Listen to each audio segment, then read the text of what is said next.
Now we need to put a sheet of paper into this tray. You use your dropper and make a passive blood stain. Drop the fake blood on the sheet of paper to create a passive blood stain. Now we're going to do transferred blood stains. So get your dropper, get some of the fake blood, and then put it on your lid.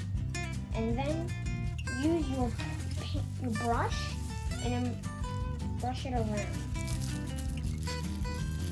You push it on the sheet of paper for a few seconds. Do this a few times.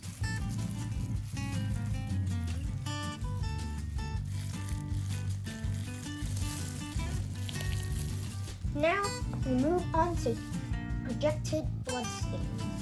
Get your dropper again and then pour a lot of fake blood at the center of the paper. Now use your hammer and hit the pool of fake blood.